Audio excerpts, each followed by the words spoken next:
Porque vivimos en los postreros días anunciados por la Biblia, caracterizados por la inmoralidad y el alejamiento de Dios, por el cumplimiento de todas las señales del fin de los tiempos y la apostasía, porque la sociedad actual trata por todos los medios de buscar una fórmula para escapar de las presiones cotidianas y el sentimiento de culpa.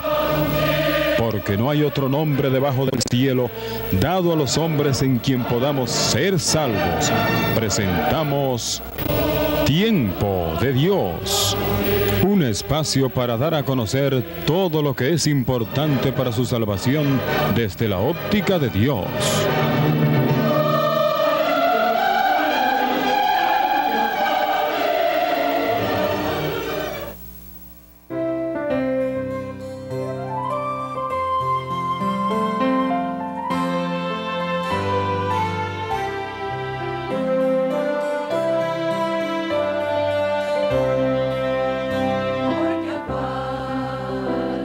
Los ángeles dijo Dios.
sentimos una vez más regocijados por estar aquí ante estas cámaras para presentar el glorioso mensaje de la salvación enviada por Dios a través de nuestro Señor Jesucristo, como la única esperanza que tenemos en esta tierra condenada, pero que Cristo nos ha abierto un camino. Este programa va dirigido por un grupo de jóvenes laicos adventistas del séptimo día. Y nuestro principal deseo o meta es que la gente estudie la Biblia por sí mismo para entender y conocer los pormenores de nuestra salvación, para que podamos enfrentarnos en el juicio y dar cuenta saludable de nuestra vida en este mundo. Vamos a orar pidiéndole a Dios su dirección. Señor, en el nombre santo de Jesucristo, el Salvador del mundo, de la raza humana, en este día glorioso, te pedimos tu bendición sobre cada una de las personas que toman tiempo para escuchar este mensaje de vida en este momento en que vivimos y que hemos pronto de dar cuenta ante tu presencia. Oh Dios, bendícelo a cada uno y bendice a San Pedro de Macorís, bendice esta emisora y que a través de ella pueda seguir anunciando esta gloriosa esperanza de Jesucristo. En su nombre te lo ruego, conforme a tu voluntad. Amén. Pues bien, en este momento continuamos con nuestro tema titulado, o que se refiere a en el cual hablamos acerca de la necesidad urgente de una reforma de la vida en esta generación, en estos momentos en que el descarrío del mundo parece cada día más palpable, pero que desgraciadamente no solamente del mundo ignorante y que no le interesan las cosas de Dios, sino aún de la iglesia misma, la cual ha anunciado la salvación, pero no la hemos aprovechado para nosotros mismos. El tema de nuestro versículo central se encuentra en Isaías 4:1, el cual dice: echarán mano de un hombre 7 mujeres en aquel tiempo, en este tiempo. La profecía se refiere al tiempo de nosotros. Y estas 7 mujeres dirán: nosotras comeremos de nuestro pan y nos vestiremos de nuestras vestiduras. Solamente permítenos llevar tu nombre, quita nuestro oprobio. Bueno, esa profecía que menciona a todas las congregaciones que pretenden seguir a Jesús, se les revela la condición que todos conocemos. Todos pretendemos seguir a Jesús y todos pretendemos obedecer la Biblia y todos pretendemos estar revestidos de la justicia de Cristo. Sin embargo, aquí la profecía presenta a la iglesia de hoy como una iglesia que solamente lleva el nombre de Jesús. Comeremos nuestro pan como símbolo de la Biblia y de Jesús al mismo tiempo.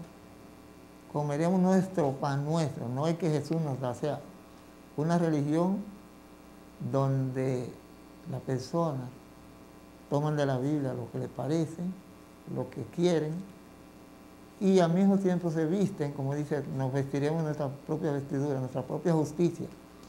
Pretenderemos, abogamos por ser cristianos, pretenderemos ser cristianos, pero permítenos llevar tu nombre, aunque en el fondo parece que la gente sabe que no anda como debiera ser cristiano. Y por eso dice: permítenos llevar tu nombre y quita nuestro oprobio. Quisieran ser tenidos por cristianos, aunque en el fondo de su corazón saben que no lo son. Pero le piden a Dios que le permita llevar su nombre, que quite el oprobio de ser tenido como un mundano. Sin embargo, eso no puede ser. Porque Jesús le dijo a Nicodemo, que es el príncipe de los dirigentes israelitas: el que no naciere de nuevo no puede ver o entrar en el reino de Dios, no puede participar del nuevo orden mundial que pronto será establecido por nuestro Señor Jesucristo. Como dice Daniel, la tierra será enteramente dominada por Él, para Él, por los siglos de la eternidad. El tema de hoy continúa con la parte que se refiere a cómo se introdujo la corrupción en la iglesia durante la Edad Media. Vimos que a principios del siglo IV surge Constantino y se hace agradable ante el poder, ya hemos hablado de la cuarta bestia, el cuerno pequeño. En el 538 sube al trono de la dirección de ese poderoso imperio religioso, político religioso, que gobierna en Roma. Y Constantino, que toma parte ya en la decadencia del imperio romano, que cae en el año 476, se le mete la idea política de cerrarle la puerta a la persecución, anular la persecución y ganarse la simpatía del pueblo para a ver si así el imperio respira un poco y se fortalece. Pero sabemos que no fue así. Y en el 476 Roma cae, es dividida en 10 reinos, pero entra en vigencia el cuerno pequeño, como dijimos, que es la iglesia romana, que en el 538 comienza su reinado. Y la iglesia, sin embargo, que ahora se encuentra sin el ingrediente de la persecución, en vez de aprovechar el tiempo de paz, se acomoda y empieza a disfrutar de la paz que le entregan, ¿no?, y de los bienes y de los derechos que no tenía, y se corrompe, como desgraciadamente está sucediendo hoy, que la iglesia, que está gozando de aquellas grandes obras que hicieron los hombres fieles de Dios en los tiempos de la Reforma, y que dieron al traste con la emancipación de la iglesia, de la conciencia, hoy en día no hemos honrado a nuestro Dios y aprovechado el tiempo, y la iglesia ha ido decayendo, decayendo, decayendo. Y desde los tiempos de Lutero hasta el presente, la iglesia ha ido para atrás y para atrás. Y ese privilegiado o hermoso eslogan de protestante que se levantó en aquellos hombres de protestar contra la corrupción y la opresión de la conciencia, hoy en día no suena, porque el protestantismo ha desaparecido y las iglesias comen y beben con los enemigos de Dios y de su palabra. La iglesia se corrompió. Hoy en día dormimos tranquilos, comemos tranquilos, predicamos tranquilos, pero desgraciadamente, por eso dice Helen de White, que mejor hubiera sido que la persecución hubieran seguido, porque durante todo el tiempo de la persecución la iglesia fue fiel. Ahora, ¿es que necesitamos ser perseguidos para ser fieles? No, es que el cristianismo y el mundo no comulgan, y siempre que la iglesia se consagra va a haber persecución, lo dice la Biblia. El apóstol Pablo dice que todos los que quieran vivir una religión fiel, piamente, recibirán persecución. La pregunta es entonces, ¿por qué la iglesia hoy en día no es perseguida? Porque la iglesia se ha revestido del mundo. Y hay poca diferencia entre el que cree y el que no cree. Y por eso nos hemos conformado de venir tradicionalmente a un templo, a hacer un culto y salir de ahí y seguir viviendo como los demás. Eso no es el cristianismo. La Biblia presenta un cristianismo de hombres y mujeres que constituyen un templo, y el templo es para adorar. Y donde quiera que van, llevan ese letrero que no te escribe con idioma. El idioma es la conducta. Por sus frutos los conoceréis, pero ya eso ha desaparecido. Y el pueblo de Dios parece a veces confundido con las multitudes, en sus prácticas, en su conducta, en sus aspiraciones y en todo.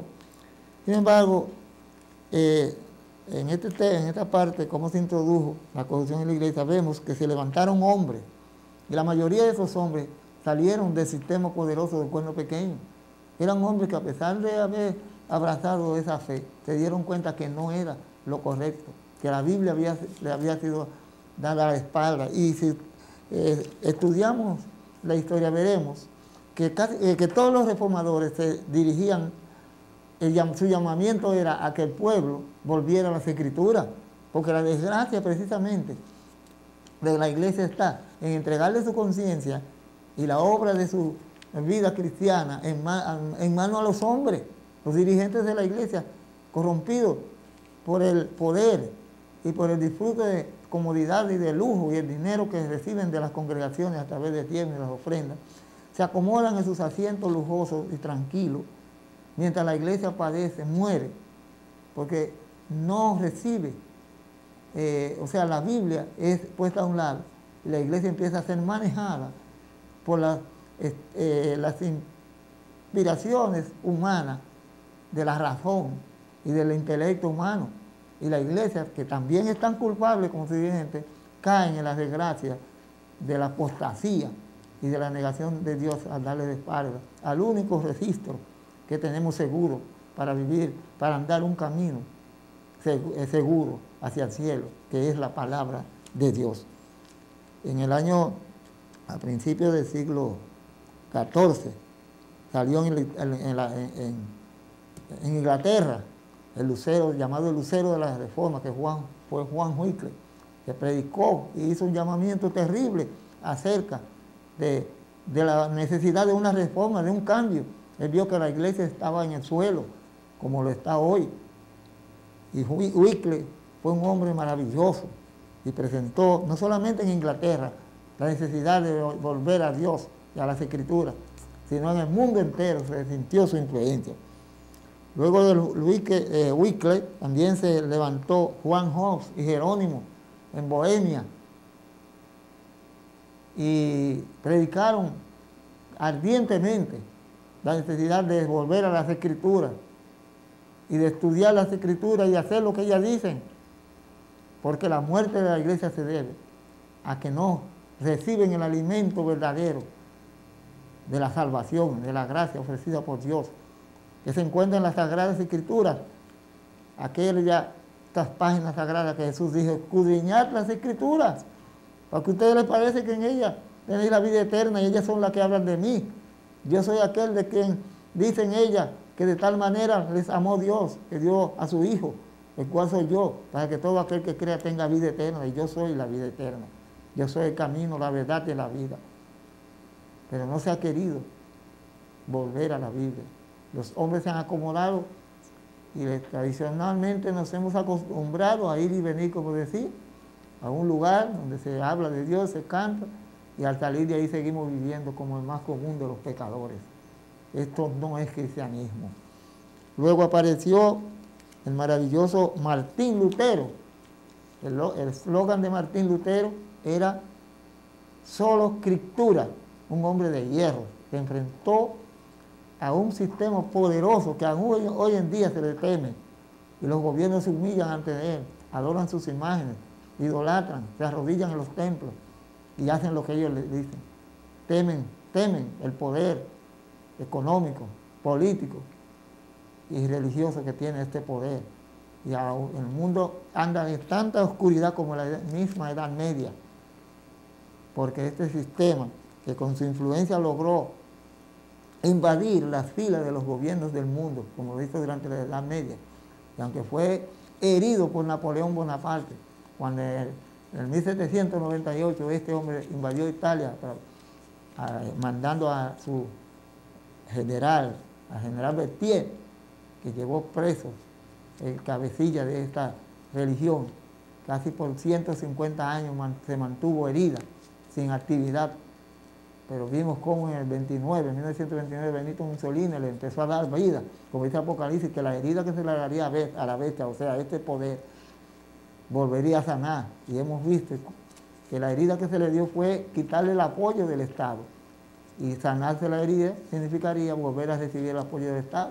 Hoy vemos a esta gente metido en todo lo que es política y religión, en la vida social de los hombres, opinando, dando orden, amenazando. Y los hombres le temen, porque no conocen a Dios. Por eso se han dejado sugestionar por este poder y andan a la deriva, siendo hombres de bien, de poder, de conocimiento, se postran ante este poder, mendigando su apoyo, su protección. Lutero fue un hombre maravilloso. Lutero era un monje agustino, y cuando se dio cuenta que la iglesia no caminaba de acuerdo a los principios del cielo, él decidió hacer un llamamiento amplio para que la iglesia se convirtiera. Él no conocía la Biblia, pero un día en el monasterio donde se encontraba, encontró una Biblia amarrada, encadenada en una pared, y se puso a leer, la abrió. Y cuando él empezó a leer la Biblia, encontró en el libro de los Romanos un verso que dice: mas el justo por la fe vivirá.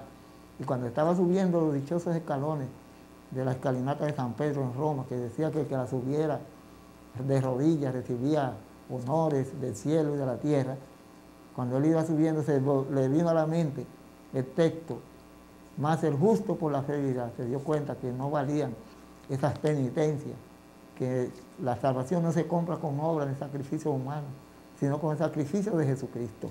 Y Lutero se levantó de ahí, comenzó a predicar y conmovió, incluso a nuestro país llegaron los escritos de Lutero.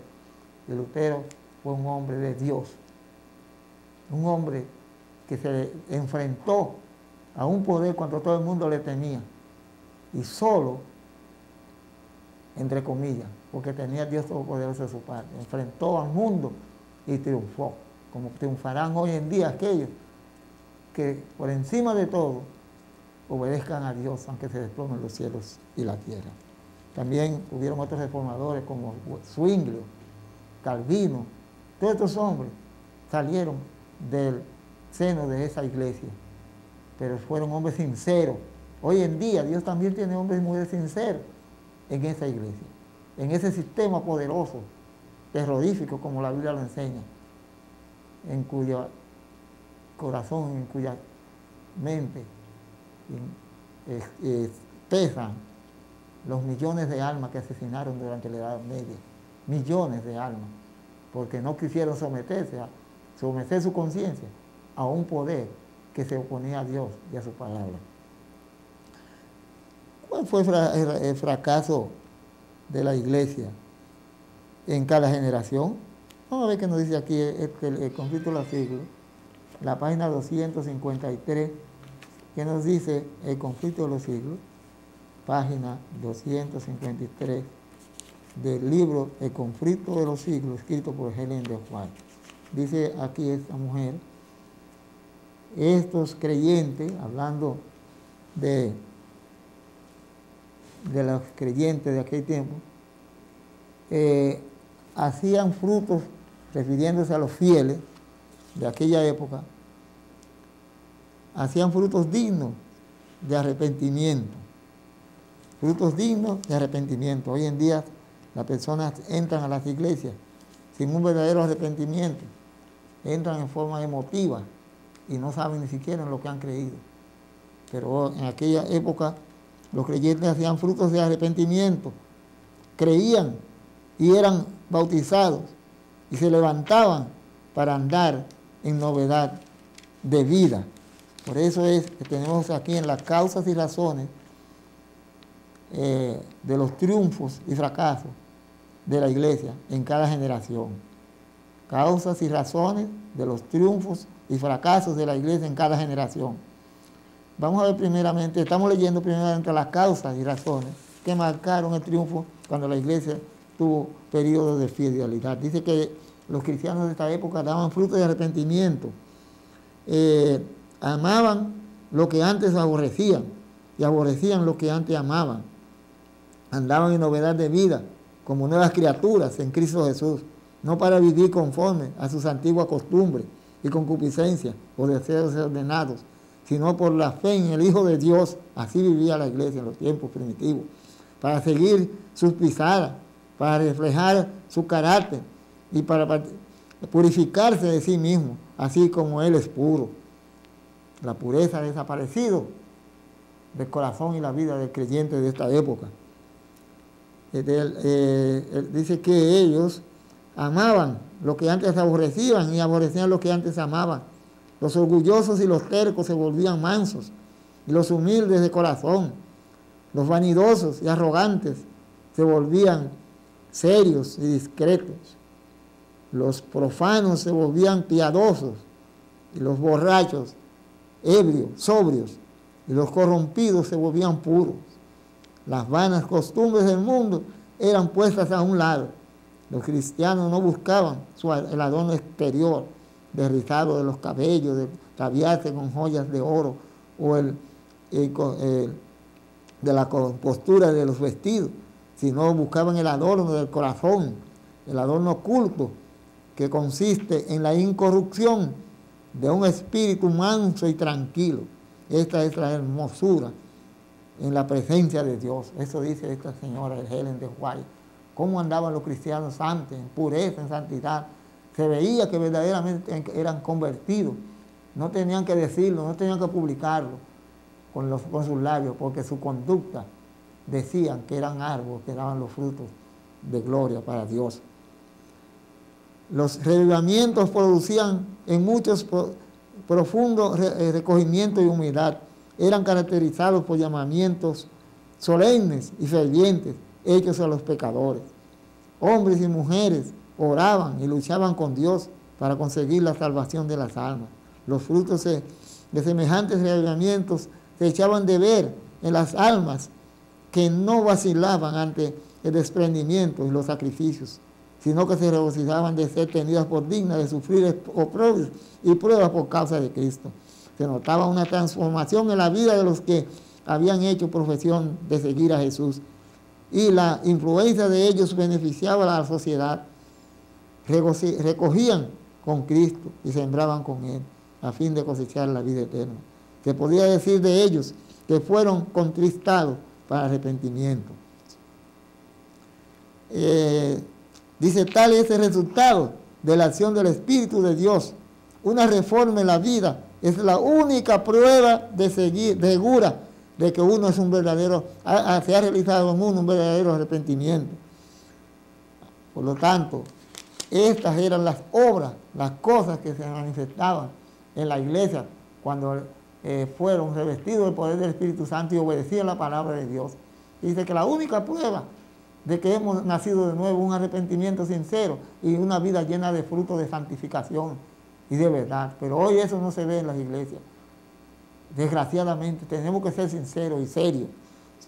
Pero muchos de los regresamientos de los tiempos modernos, dice aquí Ellen de White, han presenciado un notable contraste, o una diferencia con aquellas manifestaciones de la gracia divina que en épocas anteriores acompañaban los trabajos de los siervos de Dios.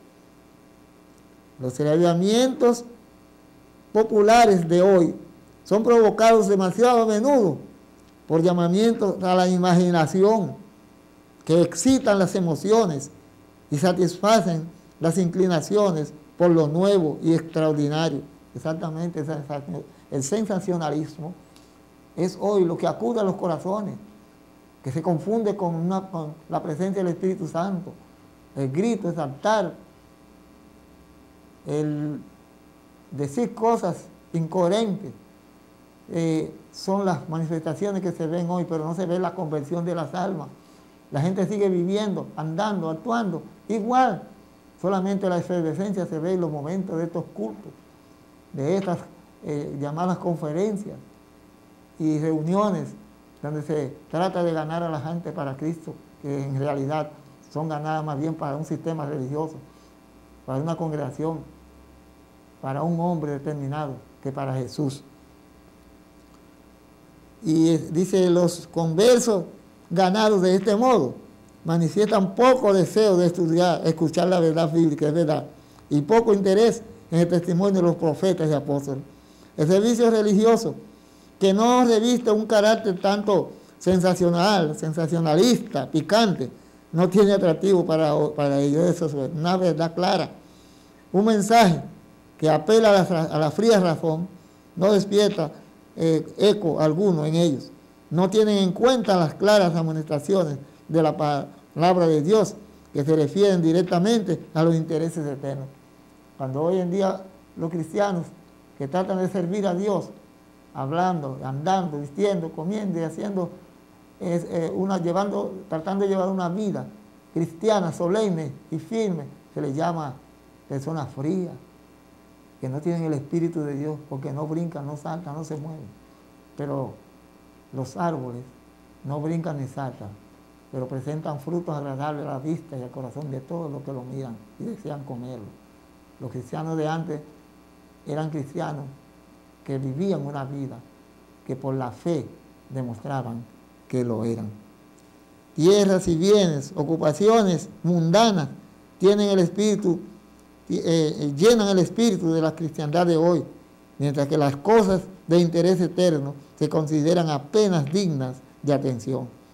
La religión se ha vuelto objeto de burla de los infieles y escépticos, debido a que tanto de los que la profesan ignoran su principio. Gran verdad esta. El poder de la piedad ha desaparecido casi enteramente de muchas de las iglesias. La comida campestre, las representaciones teatrales en las iglesias, los bazares, las casas elegantes y la ostentación personal han alejado de Dios los pensamientos de la gente. A pesar del decaimiento general de la fe y de la piedad, sin embargo, hay en esas iglesias verdaderos cristianos. O sea que aquí dice que a pesar de la corrupción, aún hoy en día quedan verdaderos cristianos, menudo uno aquí y allí en las congregaciones, pero la situación es triste. Es terrible lo que pasa hoy en día. Necesitamos una reforma. Y los que no lo creen así, examínense a la luz de las Escrituras y encontrarán la verdad. Y se alarmarán y buscarán al médico divino como se busca al médico cuando sentimos que tenemos algo que puede poner en peligro nuestra vida. Dios tenga misericordia de esta generación, de nosotros. El deseo de llevar una religión fácil, escuchen esto, que no exijan luchas, ni desprendimiento, ni ruptura con las locuras del mundo, ha hecho popular la doctrina de la fe. Por eso ustedes ven que hoy en día la gente entra por montones a las iglesias porque ya no se le exige nada como los tiempos de antes. Se le ofrece salvación dejando a la gente en el mismo terreno donde están. Y dice aquí que el deseo de llevar una religión fácil, que no exija luchas, ni desprendimiento, ni ruptura, ni romper con el mundo, ha hecho popular la doctrina de la fe y de la fe sola. Nadie se engaña a sí mismo, dice esta mujer, creyendo que pueda volverse santo mientras viole premeditadamente uno de los preceptos divinos. Un pecado cometido deliberadamente acalla la voz testificadora del Espíritu y separa el alma de Dios.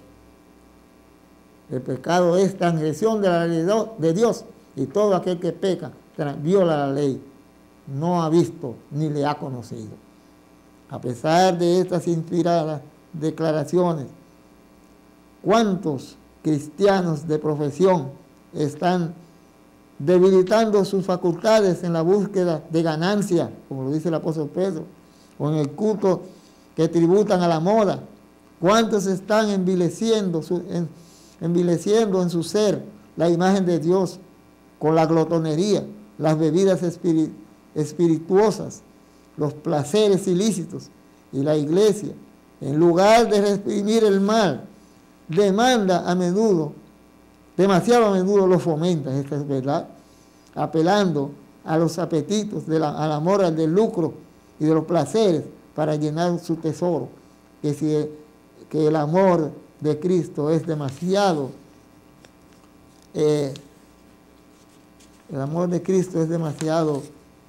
débil para calmar. Si Jesús entrara en la iglesia de nuestros días y viese los festejos y el tráfico impío que se practican en nombre de la religión, ¿no arrojaría acaso a esos profanadores como arrojó del templo a los cambiadores en su tiempo. El mundo está entregado a la sensualidad, la concupiscencia, los deseos desordenados de la carne y la concupiscencia de los ojos y la soberbia de la vida gobierna las masas del pueblo. Pero los discípulos de Cristo son llamados a una vida santa. Salid de en medio de ellos y apartados, dice el Señor, y no toquéis lo inmundo. A la luz de la palabra de Dios se justifica el acerto de que la santificación que no produce este completo desprendimiento de los deseos y placeres pecaminosos del mundo no puede ser verdadero.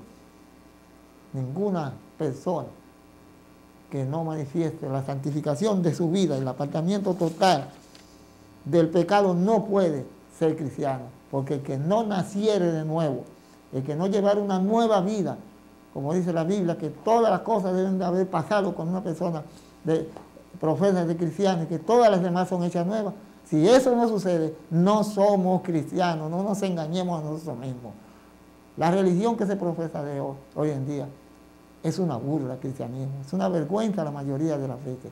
Los pocos cristianos que existen, aún en sus propias iglesias, son opacados por sus hermanos, porque cuando se levantan para decir la verdad son echados a un lado como divisionistas. Les llaman disidentes porque no están en armonía con las corrupciones y la liviandad y la falta de honestidad en la práctica de la religión. Eso es una verdad que no podemos negar y todo el mundo sabe que esto es así. Ahora, ¿cuáles son las razones de fracaso de la iglesia en toda generación? Vamos a ver con las causas y las razones que testifican a viva voz la descomposición espiritual en la iglesia de la actualidad. Conflicto de los siglos. Página 254, leemos algo que nosotros mismos tenemos que admitir que es así lo que dice esta sierva de Dios en la página 254 de este libro, El conflicto de los siglos, dice lo siguiente. Pero muchos de los arrebatamientos de los tiempos modernos han presentado un notable contraste con aquellas manifestaciones de la gracia divina que en épocas anteriores acompañaban los trabajos de los siervos de Dios. Aquí nos dice que los avivamientos de hoy no tienen el impacto que tenían en los tiempos antiguos. Se nos dice que el deseo de llevar una religión fácil, que no exige luchas ni desprendimiento, ni ruptura con las locuras del mundo, no es una religión pura, porque nadie puede relacionarse con Cristo y seguir siendo el mismo. Si sigue siendo el mismo es porque no está relacionado con Jesús. Este hombre, Judas, anduvo con Jesús, comió con Jesús, oyó las prédicas de Jesús, sin embargo siguió siendo ladrón y al fin y al cabo vendió a Jesús por una miserable 30 monedas, porque aunque iba a la iglesia, oía los cultos, oía los sermones, veía las maravillas que Jesús hacía, su corazón estaba lejos de Dios. Eso demuestra que podemos estar participando de los servicios religiosos, acudiendo a la iglesia, orando, predicando, dando diezmo, y podemos ser tan impíos como el que nunca hace esas cosas. Porque los cultos, la religión externa de afuera, las prácticas de ciertas cosas, no convierten. Lo que convierte a un hombre o a una mujer es la entrega de su vida bajo la dirección del Espíritu Santo, que produce una transformación y transforma nuestros caracteres y nos santifica y produce una nueva naturaleza que nos hace odiar lo que antes amábamos y amar lo que antes odiábamos. Por lo tanto, vemos que esta situación, la causa de la corrupción de la iglesia de hoy, es porque la mundanalidad ha invadido las filas de las iglesias, ha invadido el corazón de los hombres y las mujeres que profesamos ser cristianos en esta época, y somos víctimas del enemigo que aprovecha cada circunstancia, cada momento que se le ofrece. Ese no pierde de vista a nadie. ni vacila en la más mínima oportunidad que tenemos. Sin embargo, tenemos un Dios que no duerme y que está al lado de nosotros, pero le damos más prioridad a las cosas de este mundo y más oportunidades al diablo que a Dios. Por eso no somos los que debemos ser, porque Dios no nos obliga. Satanás obliga, pero Dios no, porque Él nos hizo a su imagen y semejanza, nos tostó, nos hizo capaces de discernir entre el bien y el mal y de hacer las cosas correctas sin que nos obliguen. Y por lo tanto, si somos a imagen de Dios, nosotros tenemos que obrar con una mente inteligente debido a que Él nos hizo inteligentes y sabios. Ha llegado la hora de dar el sonido certero a la trompeta de la verdad en el seno del mundo, del llamado mundo cristiano. Dice Joel 2:1. Aquí hay un gran llamamiento que se hace a la iglesia de hoy, en este llamado que hace Joel en el capítulo 2, a la iglesia de nuestro tiempo.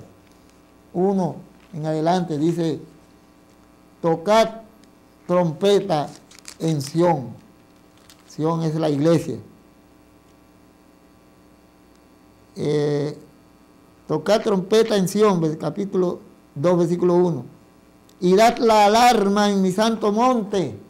Aquí está hablando así como cuando la sirena de una ambulancia o de los bomberos salen por ahí, que todo el mundo tiene que darle el paso y echarse a un lado, porque hay una emergencia urgente. Así se llama a la iglesia de hoy a través del profeta Joel. Tocar trompeta en Sión. La trompeta era un instrumento que por su sonido agudo se usaba en los tiempos antiguos, tanto en los campos de batalla, tanto con el templo para dar el anuncio que había llegado la hora de la oración, y tanto para cuando venía una invasión, para despertar a los hombres que se prepararon, porque algo pasaba, sea bueno o malo, de acuerdo al tipo de toque de trompeta que se daba.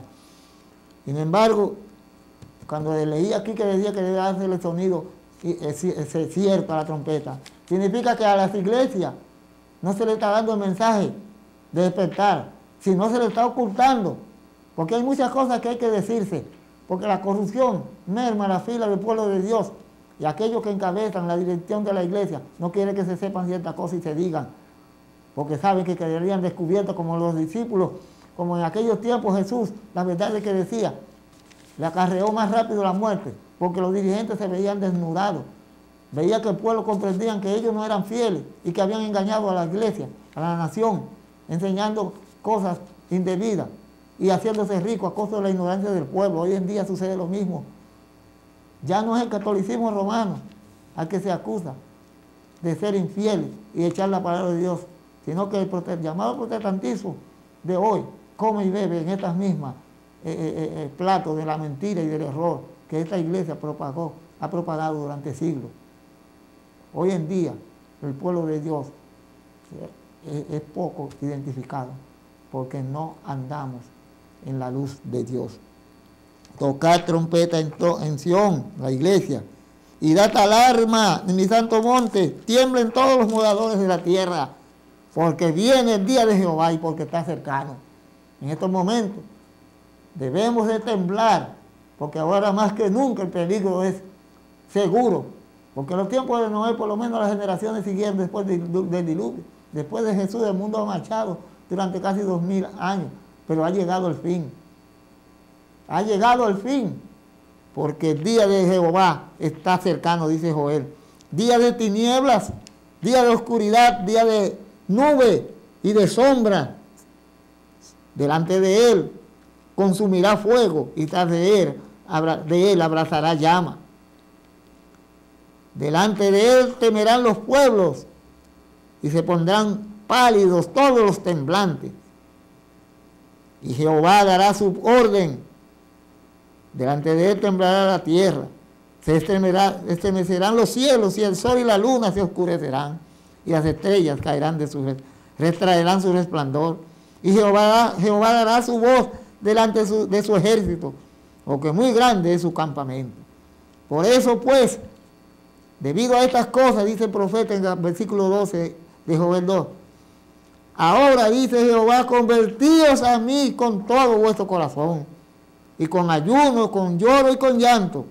Rasgad vuestro corazón y no vuestro vestido, y convertíos a Jehová vuestro Dios, porque misericordioso y clemente, tardo para la ira y grande misericordia, y que se duele del castigo. ¿Quién sabe si volverá y se arrepentirá y dejará bendición tras de él? Esto es ofrenda y libación para vuestro Dios. Tocar trompeta en Sión, vuelve a repetirse. Cuando la Biblia repite una cosa es porque es urgentísimo. Tocar trompeta en Sión en la iglesia. Y sí significa tocar trompeta, que se dé la voz de alarma, que se llame despierta a la iglesia, que los ministros dejen su comodidad y su lujo y se conviertan a Dios. Y la congregación despierte y estudie la Biblia. El mundo se desmorona bajo nuestros pies. Las profecías se están cumpliendo y la iglesia está adormecida. Dios tenga misericordia de nosotros antes que sea amasado, Padre. Convocad ayuno, convocad asamblea, reunid al pueblo, santificad la reunión. Juntad a que los cultos, la reunión se refiere a los cultos que sean de meditación, de estudio y no de brinco y de salto. Juntad a los ancianos, congregad a los niños y a los que maman. No, que están gente que menciona hasta los resentinos que están en el pecho de las madres. Salgan de su cámara el novio y de su tálamo la novia. No hay tiempo para romanticismo, dice el profeta. Y Jehová, solícito por su tierra, perdonará a su pueblo. Aquí se ofrece perdón si nos arrepentimos. Dios es grande y misericordioso. Y dice aquí que si hacemos esto, dice el versículo 28, y nos arrepentimos y lo buscamos, después de esto derramaré mi espíritu sobre toda la carne, y profetizarán vuestros hijos y vuestras hijas, vuestros ancianos soñarán sueños, y vuestros jóvenes verán visiones, y también sobre los siervos y sobre la tierra, sobre la sierva derramaré mi espíritu en aquellos días, y daré prodigio en el cielo y en la tierra, sangre y fuego y columnas de humo. El sol se convertirá en tinieblas, y la luna en sangre antes que venga el día grande y espantoso de Jehová. Esta profecía que se refiere a que se cumplieron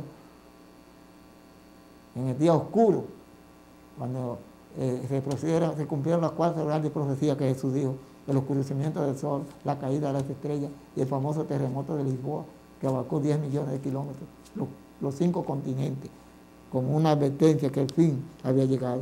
Y todo aquel que invocare el nombre de Jehová será salvo. Vimos aquí que esta lectura es tremenda. Será un llamado a despertar y a buscar a Dios de todo corazón. También Juan y Jesús nos amonestan hoy, como en antaño. Cuando Juan comenzó su ministerio, comenzó llamando al pueblo al arrepentimiento, a la iglesia que estaba corrompida, igual que ahora. Y comenzó predicando: arrepentíos, porque el reino de los cielos se ha acercado.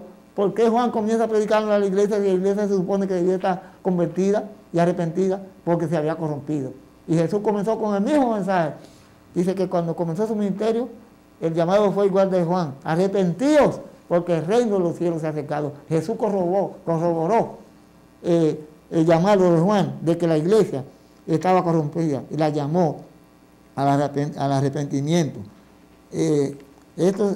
Estos versículos de Mateo 3, 1 y 2 y 7 y 8 hablan de esta situación.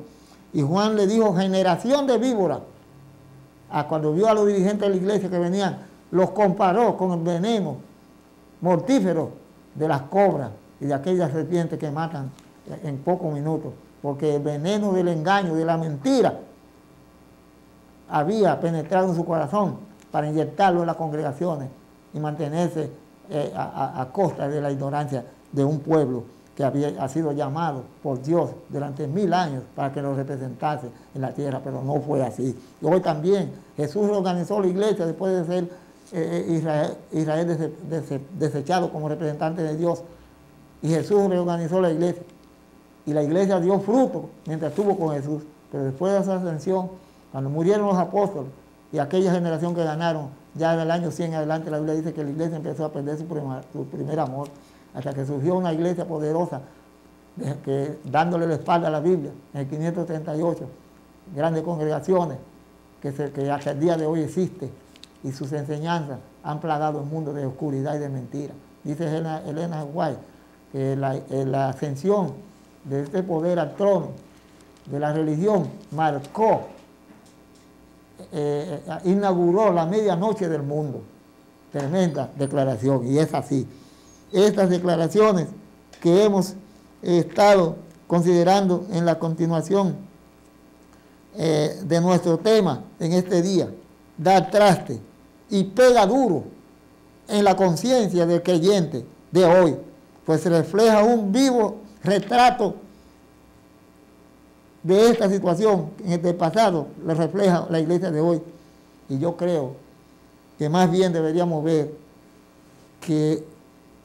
o decir que una nítida radiografía de lo que hay en el corazón de los hombres y mujeres, de la mayoría de los hombres y mujeres hoy que profesamos ser cristianos.